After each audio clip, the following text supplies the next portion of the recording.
नमस्कार दोस्तों, राधे राधे, जय Shri Shyam. Welcome back to my YouTube channel Shikha's mashups. तो गाइस, सबसे पहले आप सभी को हरियाली अमावस्या की बहुत बहुत शुभकामनाएं।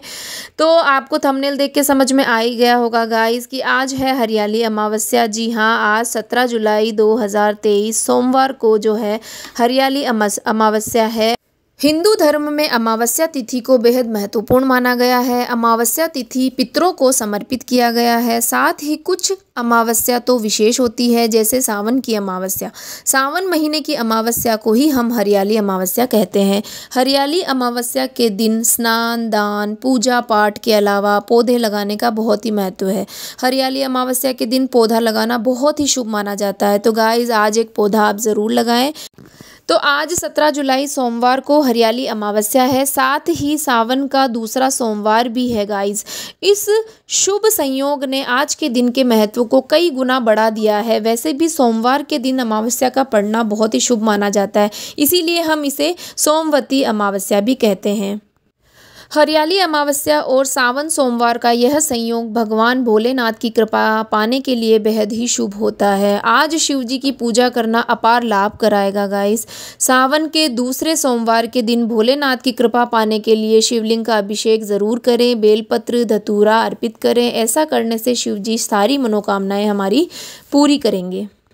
तो गाइज़, अब हम हरियाली अमावस्या और सावन सोमवार का जो पूजा का मुहूर्त है वो जान लेते हैं। हिंदू पंचांग के अनुसार इस बार सावन मास की अमावस्या तिथि 16 जुलाई की रात 10:08 से शुरू हो चुकी है और 17 जुलाई यानी आज सुबह 12:01 पर समाप्त होगी। लिहाजा उदया तिथि के चलते हरियाली अमावस्या का त्योहार आज 17 जुलाई को मनाया जा रहा है।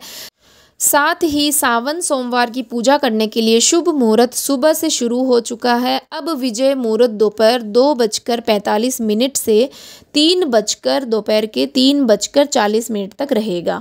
तो इस टाइम पे आप अपनी पूजा कर सकते हैं गाइस। जो भी आपको सही लगता है उस समय पे आप अपनी पूजा कर सकते हैं। ये शुभ मुहूर्त है। तो ये तो शुभ मुहूर्त था गाइस। अब हरियाली अमावस्या के उपाय जान लेते हैं।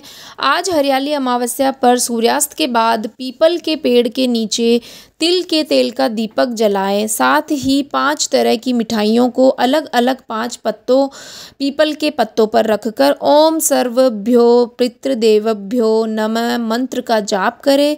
ऐसा करने से पितृ प्रसन्न होंगे और कुंडली के कई ग्रह दोष दूर होंगे। जीवन की बाधाएं कष्ट दूर होंगे और सुख समृद्धि हमारे घर आएगी। आज हरियाली अमावस्या के दिन 1.25 मीटर सफ़ेद कपड़े में 250 ग्राम साबुत चावल, 1 सूखा नारियल और 11 रुपए बांधकर अपने ऊपर से 21 बार घुमाएं। इसके बाद इसे घर में किसी सुरक्षित स्थान पर रख दें। ऐसा करने से घर में हमेशा पितरों की कृपा बनी रहती है।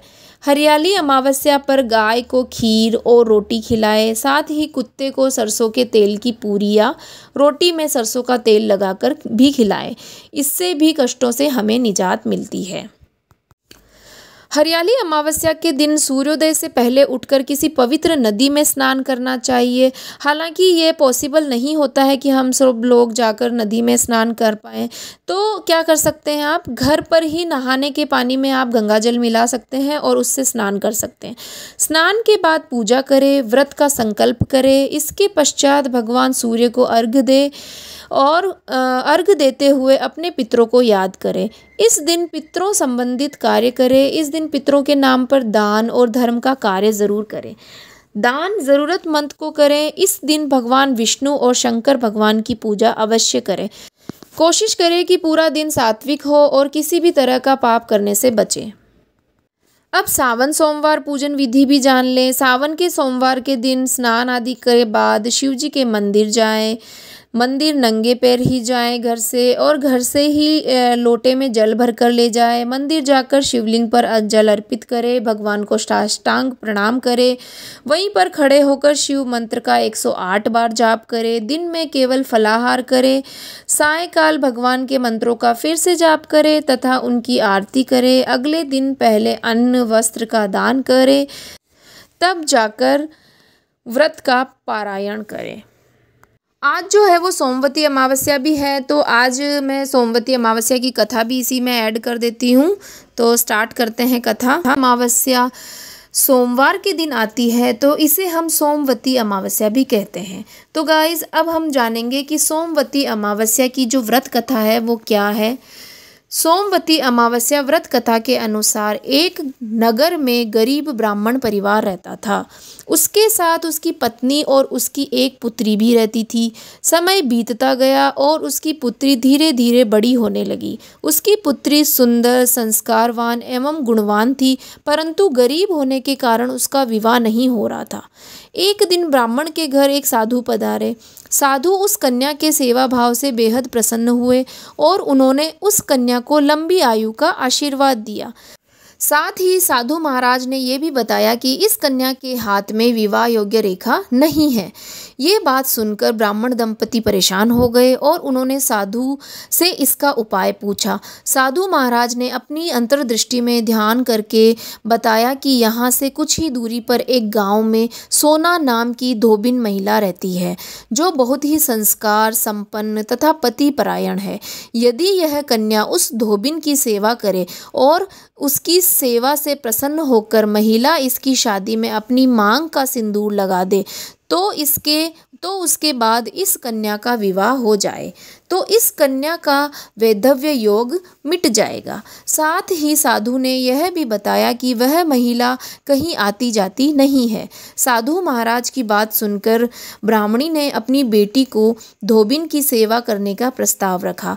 अगले दिन से वो कन्या प्रातःकाल उठकर सोना धोबिन के घर जाकर साफ सफाई करने लगी और सभी के उठने से पहले ही उसके घर का सारा काम निपटाकर वो वापस घर लौट जाती है। एक दिन सोना धोबिन ने अपनी बहू से पूछा कि तुम सुबह उठकर ही सारे काम कर लेती हो और मुझे पता भी नहीं चलता है, ये तुम कैसे कर लेती हो। बहू ने कहा, माँ जी मैंने तो सोचा कि आप ही सुबह उठकर सारे काम कर रही हैं, मैं तो देर से ही उठती हूँ। यह सब जानकर दोनों सास बहू हैरान रह गई कि आखिर उनके घर की सफाई कर कौन रहा है।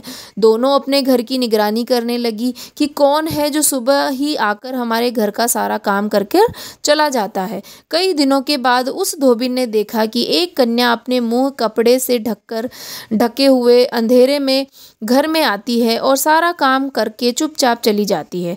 जब वह जाने लगी तो सोना धोबिन उसके पैरों में गिर पड़ी और पूछने लगी कि आप कौन हैं, इस तरह छुपकर मेरे घर की चाकरी क्यों करती हैं। तब कन्या ने साधु द्वारा कही गई बात उसे बताई। सोना धोबिन उस कन्या की बात सुनकर उसकी मदद के लिए तैयार हो गई।